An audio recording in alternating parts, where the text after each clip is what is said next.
Hello CBSE 10th standard students, आज आपकी text book first flight से मैं आपको एक्सप्लेन करूंगी first poem dust of snow. This poem is written by Robert Frost. Robert Frost is a nature poet. Even William Wordsworth is a nature poet. What is the difference between them?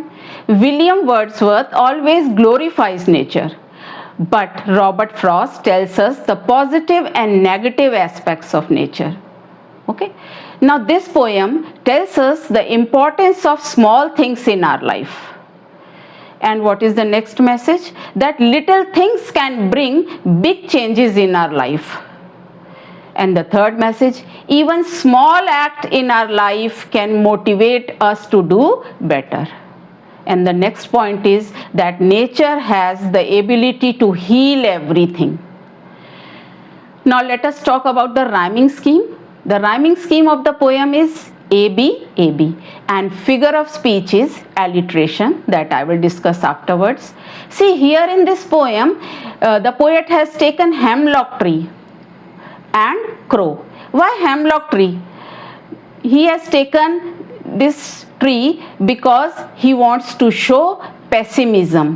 Okay, so hemlock tree is a poisonous tree and it is associated with bad omen. अपशगुन से उसको जोड़ते हैं.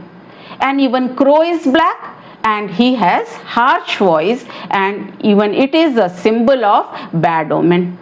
So to show depression, poet has taken hemlock tree and crow. Okay, now see the poem. The poet was sitting under the tree. He was very upset on that day, and the crow even was sitting on the tree. And what did he do? He shakes the tree and the fine dust particles of snow, it fell on the poet. तो क्या हुआ अचानक?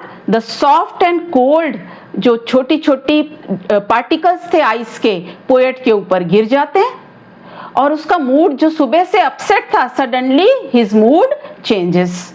Now he refreshes. Now his mood changes from bad to good. Now he is in a happy mood. तो देखिए, एक छोटा सा incident हुआ, थोड़ी सी बर्फ गिरी, सुबह से उसका दिन बेकार जा रहा है, अब उसका मूड चेंज हो गया. तभी तो बोल रहे हैं छोटी छोटी चीजें हमारी लाइफ में चेंजेस ला सकती हैं. अब पोएट क्या खुश हो रहा है, कह रहा है सुबह से तो दिन खराब गया था, पर चलो जो बचा हुआ दिन है एटलीस्ट मैं उसको एंजॉय कर लूंगा. So the mood off the poet refreshes. Now see the figure of speech, that is alliteration. Second paragraph, has given my heart.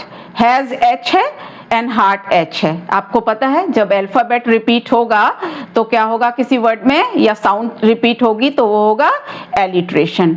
Second paragraph की थर्ड लाइन देखिए, and saved some part. Saved में भी S है और सम में भी S है, तो कौन सी फिगर ऑफ स्पीच हो गई? एलिट्रेशन. अब राइमिंग स्कीम देखिए.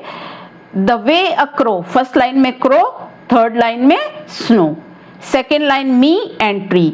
तो राइमिंग स्कीम क्या हो गई? A B. तो now students, I will come up with other poems and lessons. If you have not subscribed my channel, आप सब्सक्राइब कर लें. जैसे जैसे मैं वीडियो बनाती जाऊंगी मैं आपके लिए सोशल साइंस के भी लेसन्स लेके आने वाली हूँ. एक लेसन मैं ऑलरेडी डाल चुकी हूँ, आप उसको देख सकते हो. और इस पोएम को मेरे से समझने के बाद at least open your text book and go through the poem. Thank you.